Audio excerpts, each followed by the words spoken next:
현재 본법은 INS 대표 변사이시고 또 한국교회 동성애대 집회의 전문위원장직을 수행하는 뿐만 아니라 여러 가지의 활동을 많이 하고 계시는 대단히 귀하신 분입니다. 박수 한번 보내주시기 바랍니다.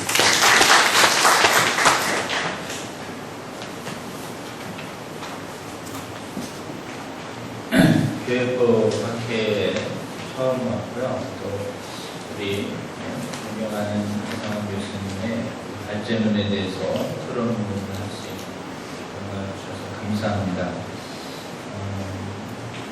토론은 자료 63페이지입니다. 강력한 전염병 코비드19 확산 방지를 목적으로 하는 것을 이유로 해서 행정부가 교회의 집합예배를 중지를 권고하고 수칙을 지킬 것을 요구해 오다가 최근에 공료배 이외에 비용예배 같은 교회의 도임을 금지시키는 행정명령을 내린 바 있습니다.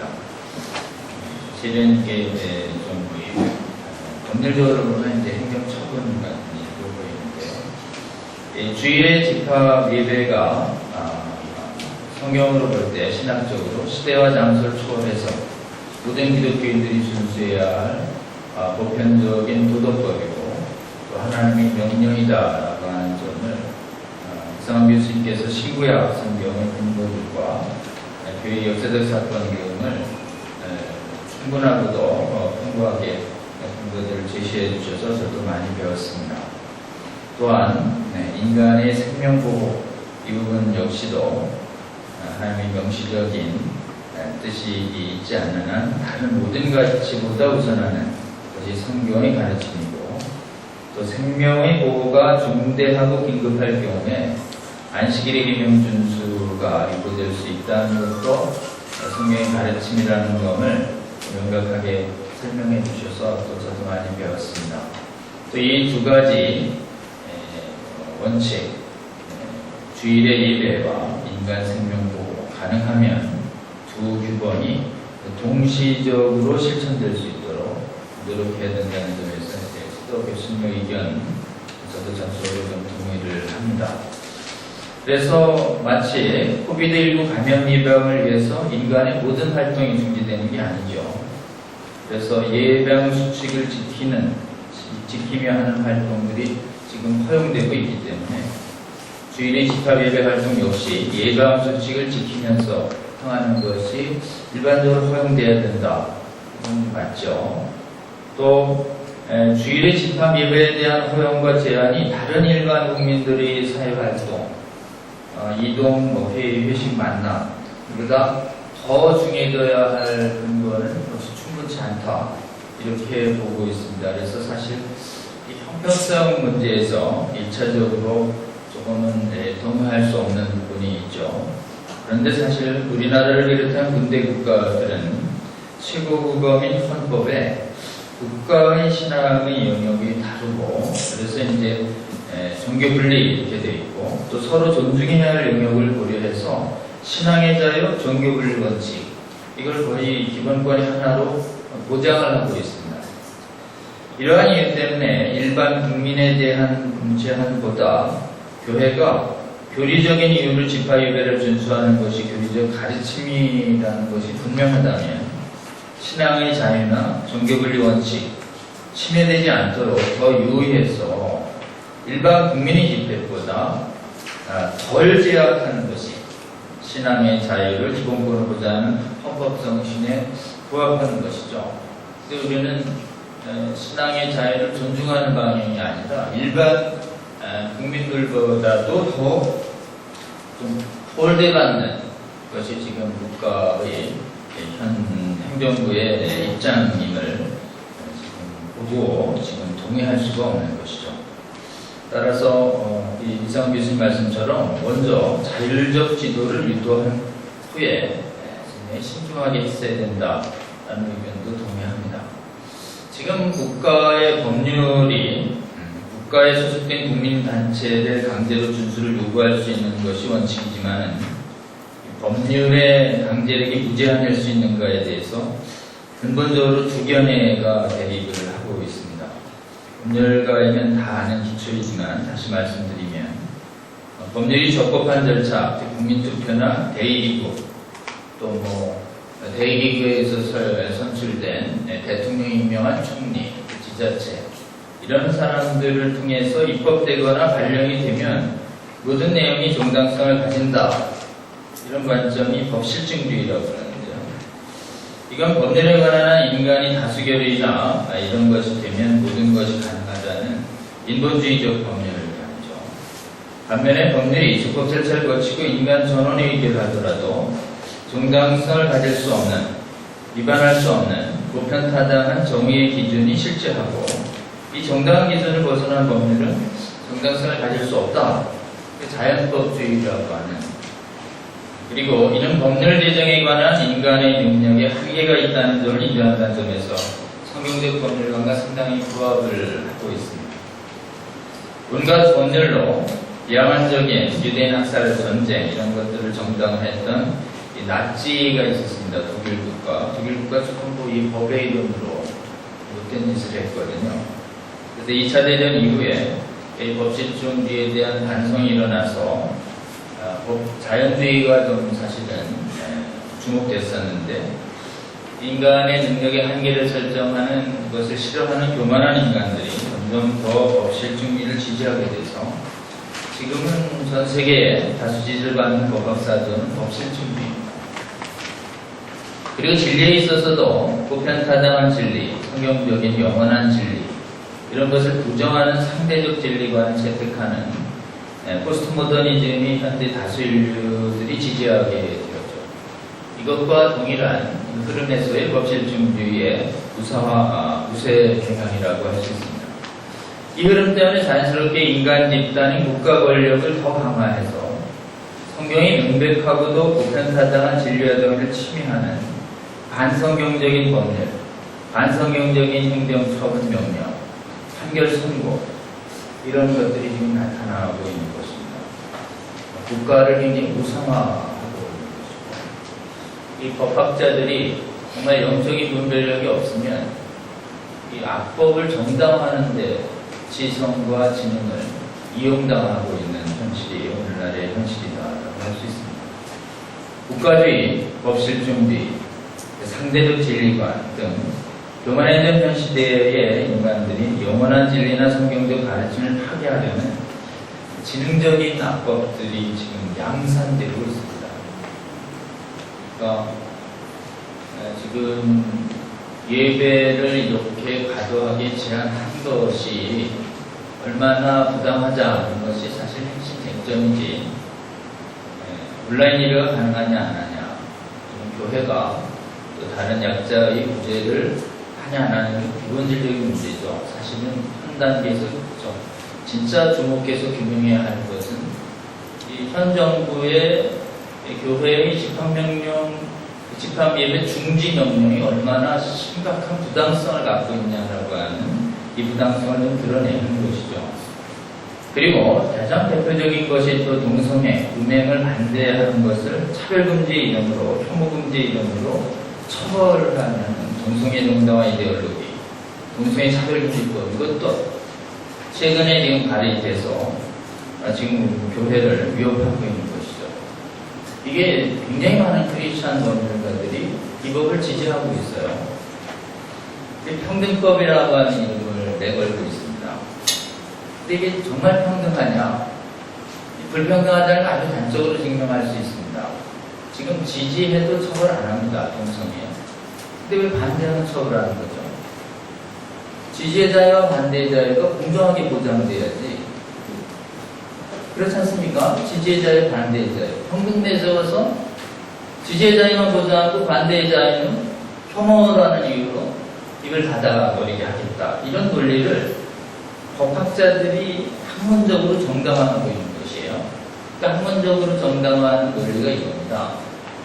행위의 반대와 행위자에 대한 비난이 분리되지 않는다. 이게 차별금지법을 정당화하는 대표적인 반성경적인 교묘하고도 교활한 논리죠. 성경은 행위에 대한 비난과 행위자의 비난을 엄격히 분리하죠. 그 죄인을 사랑하시고 죄를 미워하신단 말이죠. 근데 동성애를 반대하는 건 죄를 미워하라는 하나의 명령인데 동성애 반대하면 혐오 발언했다고 누가 뭐냐? 법학자들이 물고 그 법학자의 다수가 크리스천 법학자들이라는 것이에요. 이게 참 걱정스러운 것이죠. 법률 행정처분 판결 이것이 성경같이 어긋날 때 우리는 그 부당성을 알리며 저항해야 한다고 믿습니다. 교회 집합 예배에 대한 과도한 행정명령, 행정처분 신앙의 자유를 기본으로 보자는 헌법의 취지에 반하는 부당한 점을 드러내야 되는 것이죠. 그런 측면에서 우리 명재진 교수님께서 그 지금의 행정처분이 얼마나 위험한지 법학의 논리로 잘 설명해 주셨어요. 종교분립, 종교자의 보장의 헌법의 기본권에 반대한다, 반한다 이렇게 하셨고 침해의 최소성 원칙에도 반한다. 명백한 위협도 없는데 왜 그냥 독도는 전부 금지시키냐. 명백한 현존 위협도 없는데 이런 거죠. 그리고 형평성도 어긋나죠. 다른 집회하고 교회 집회를 이렇게 구별해서 초우선적으로 집회를 방해하는 거죠. 문제는 이제 전국의 크리스천 헌법학자들이 다 일어나서 부당하다고 얘기를 해도 모자른데 이제 사실은 문재인 교수님 좀 부족하다고 보는 것입니다. 이게 좀 교회의 심각한 문제가 있는 것입니다. 그래서 또 정해진 법적 절차를 통해서 이를 바로잡는 노력도 해야 되죠. 아마 지금 효력정지 가처분 준비 중인 것 같고요. 무엇보다도 법과 윤리, 정의를 다루는 학계의 각성이, 크리스천 학계의 각성이 굉장히 필요합니다. 왜냐하면 악법을 정당화하는 학문들이요, 지성의 이름으로 또 권위로 국민들과 통치자들을 호도하기 있기 때문에 그렇습니다. 그래서 굉장히 부분적 정의와 아주 지극히 부분적 정의를 전체적으로 상당 부분의 악의와 불의와 이렇게 섞어버려요. 그러니까 차별금지법도 동성애자는 하나의 인권을 보호한다라고 하는 부분적 정의를 갖고 있죠. 그러나 실제로는 그걸 해석 적용하는 사례는 더 많은 부분에서 반대자 처벌의 실체를 갖고 있습니다. 그러니까 굉장히 많이 일반 국민들과 통치자들을 속일 정도로 아주 교활한 법학 학문들이 발달하고 있는 것이에요. 아주 교활한 윤리학이 발달하고 있는 것입니다. 그러니까 지금 정말 중요한 것은 이 학문에 있어서 크리스천 성경학자들이 다 나타나서 복음으로 정확하게 분별력을 무장하면 이거 막을 수 있는데 상당 부분의 크리스천 법률가들이 이 세상의 교활한 학문을 분별하지 못하고 반성경적인 악법을 지지한다는 이것이 심각한 문제다라고 할 수 있습니다. 그래서 지금 무엇보다도 지금 성경의 복음적 가치를 아주 학문의 이름으로, 법률의 이름으로 이렇게 훼손하는 법률과 학문이 많아지는 시대에 우리 살고 있습니다. 그러니까 거의 거짓 법률, 악법은 사실은 있을 수가 없는 거죠. 원래는 법은 정의로워야 되는 거죠. 근데 정의롭다고 내걸고 실제로는 악한 것이에요. 그러니까 이 시대의 악법들, 이 시대의 악한 법학 윤리학들은 이 시대의 거짓 선지자들과 마찬가지입니다. 양의 옷처럼 다가오지만 그 속은 노력하는 일이기 때문에 정확하게 그 악법의 부당성, 악한 처분의 부당성, 여기를 집중하지 않으면 표면적인 정당성이 있죠. 코로나의 예방을 위해서 교회도 협력해야 되는 거 아니냐. 이거 부분적 정의가 있죠. 그 교회 협력하는 이 대의를 부인하는 게 아니라 집합명령 전체를 금지시킨 부당성을 드러내는 것이 우리는 핵심이다라고 할 수 있습니다. 그래서 무엇보다도 이런 그 거짓 선지자와 또는 거짓 이 교사들이 같은 이런 악법이 많아지는 이 시대에 복음의 가치를 지키는, 지금 교회가 복음의 가치를 지키는 법률 수호사역, 학문적으로 실문적으로 이 부분에 많이 일어날 필요가 있다 이렇게 생각합니다. 복음의 가치를 법률령에 드러나는 법률 사역자들이 광범하게 일어나야 됩니다. 하나님 은혜 주셔서 지금 저는 개인적으로 변호사입니다만 변호사 중에 기독교인 비율이 굉장히 높습니다. 인구 복음화율 대비. 그리고 지금 국회의원들도 기독의원들이 125명이 된다는 얘기가 있을 정도로 거의 과반에 육박하죠. 하나님 은혜 주셔서 크리스천들이 많이 재능을 받아가지고 전문인들이 많아요. 근데 문제는 이 전문인 중에 10%만 깨어나서 복음의 가치를 훼손시키는 교활하고 악랄한 학문과 악법에 맞선다면 얼마나 나라가 올바르되는데 큰 도움이 되겠습니까? 이런 사역을 위해서 우리 교회도 학회가 만들어지고 또 활동하고 있는 것에 대해서 참 감사하다 그런 생각을 들고요.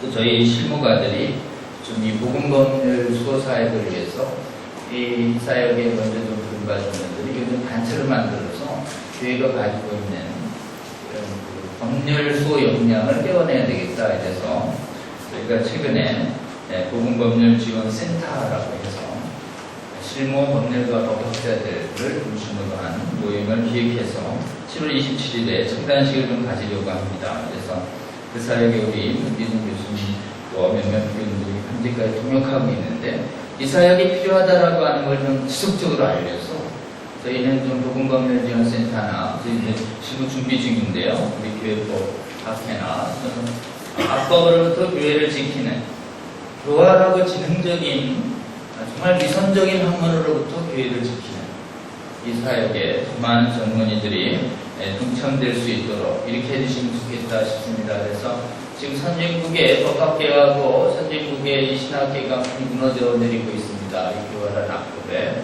특별히 이 법신증주의 포스트모더니즘 시대에 국가를 전능화하는 국가우상주의에 정말 정의로운 법률의 이름으로 교회를 파괴하고 성경적 가치에 맞서는 이 악법에 무엇보다도 맞서는 정말 뜻있는 거룩한 지성인들, 학자들, 법학자들, 윤리학자들, 또 법률가들, 변호사들, 판검사님들 또는 이런 분들이 많이 나설 수 있도록 교회 복음 수호 법률 사역이 정말 간절히 요구되는 시대에 우리는 살고 있다.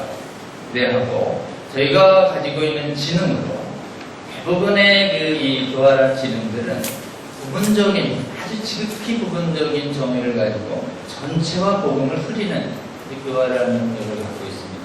이번 사역들이 활발하게 일어날 수 있도록 좀 이렇게 함께 기도해 주시고 동참해 주시며 개인적으로는 우리 교회법 관계자들과 지속적으로 동역하기를 희망합니다. 감사합니다. 네,